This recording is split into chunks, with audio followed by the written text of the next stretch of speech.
we'll move on now to the southwest monsoon hitting across the west coast in full fury. Heavy rains from Mumbai all the way down to Kerala.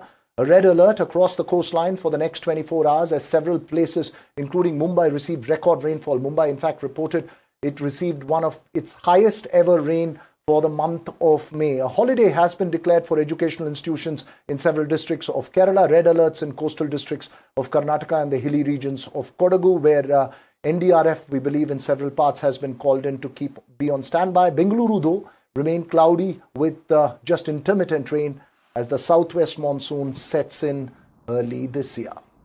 Well, the bigger concern of the Kerala coast, though, is an alert for oil and chemical leak from the sunken Liberian cargo ship MSC Elsa 3. It was carrying 640 containers, including 13 with hazardous cargo like calcium carbide, which releases highly flammable gas when it reacts with seawater. The ship sank about 38 nautical miles southwest of Kochi, and some of its containers have reportedly been washed over to the shore near Kollam.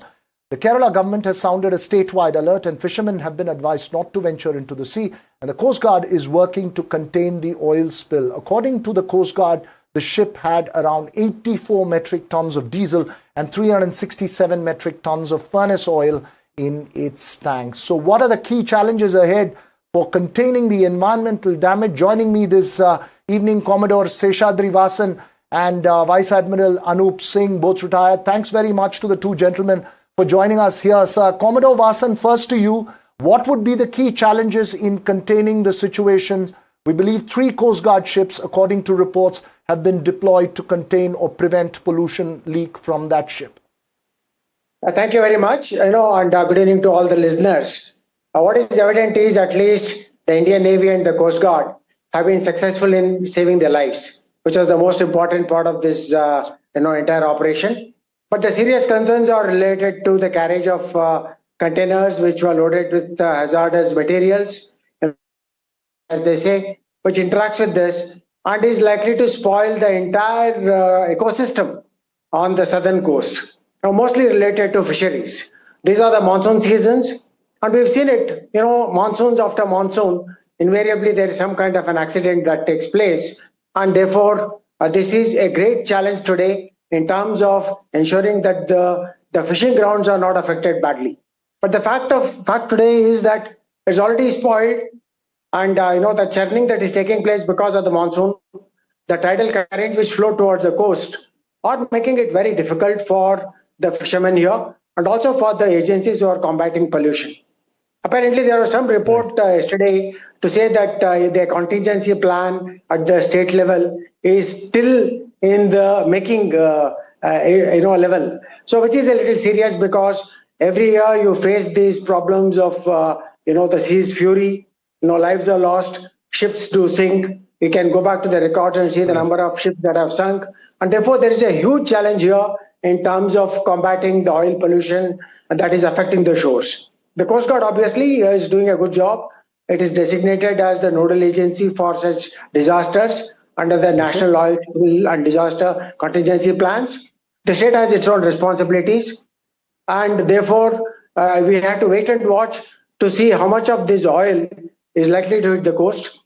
The total volume is something like 550 odd metric tons, including diesel as well as the FFO. And if this is the quantity that hits the coast, one can be well assured, rest assured, that there will be serious concerns on the fishing ability of the state and the ability of the state to recover from the kind of impact that it takes place. Thank you. Right. You're making a very important point. And as you're making that point, Commodore Vasan, we see on the screens pictures of some of those containers hitting the shoreline. Vice Admiral, one of the concerns has also been about hazardous cargo. We believe calcium carbide that can react to produce inflammable gas when it mixes with seawater. So multiple concerns here as far as this is concerned. As Commodore Vasan said, that monsoons after monsoons, every year we have had accidents in the Indian Ocean, and particularly along the west coast of India. And the reason is that this happens to be one of the densest shipping lanes in the world. Despite being the smallest of the 3 water bodies, which carry all shipping, all trade, all economies of the world, one has never ever appreciated the fact amongst shipping companies that the southwest monsoons can be furious. You've just reported on your channel that this year, first of all, Kerala is really being assaulted by southwest monsoon, which hit almost 10 days in advance. And the earliest they expected was 27th of May, but they've already hit 3 days ago.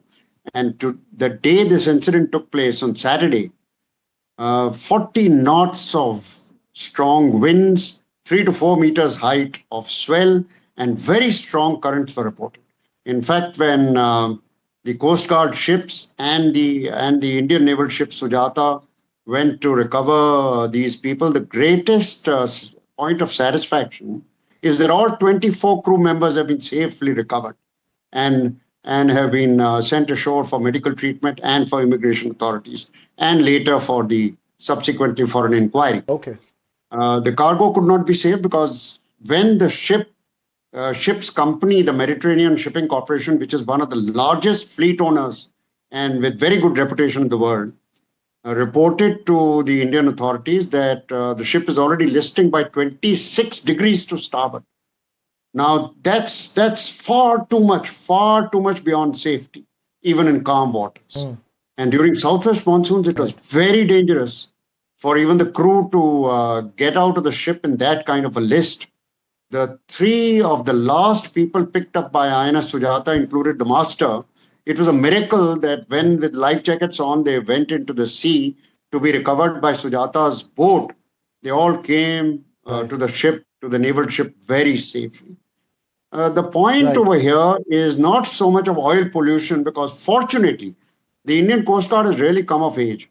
It's 2 of its ships which were on scene first along with the Indian naval ship, managed along with the Dornier in such rough seas to disperse a chemical called OSD, oil suppressant, dispersant. And that has helped in the oil not having reached the coast.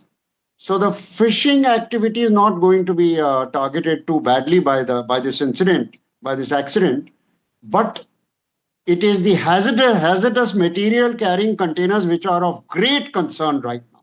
Out of 640 containers, I believe 100 plus have already hit the coast between Kollam and Alleppey. But the balance of and them, of that, 13 containers are supposed to have hazardous chemicals, sir. And we don't know, apart from calcium carbide, what are the other hazardous materials, which can be a huge risk.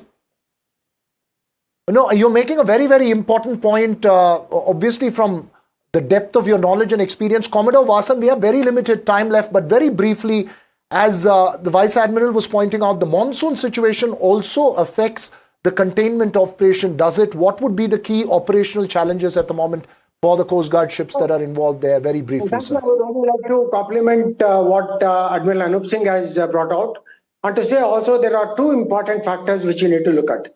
One is the age of the ship. In this case, I was told that the ship is 97 vintage. So the age definitely has a great impact on its, the ability to survive this kind of weather. That's one. The second is of crew competence. Obviously, the crew who are all there highly qualified, and the ships are subjected to the annual audits. And also the fact that India has been able to provide the kind of information on drifting patterns, etc., to the inquires is something which tells us that the nation is geared up to meet with such challenges. But whether the shipping companies are paying adequate attention, despite their reputation about the age of the ship, the survivability of the ship, particularly under such adverse conditions. This is, I think, a serious issue that has been looked at. Right. It's an important point that both of you have brought out. I wish we had more time to discuss it. Back to you, Vice Admiral, but unfortunately, we've completely run out of time on the show. Those pictures playing on your screens are on the one side of the container, one of the containers being washed ashore. On the other side is the monsoon fury from Kerala. We'll keep a close watch of the monsoons across the south and the rest of India. But that's all we have time for on the Southern View this evening. News and updates continue right here on NDTV.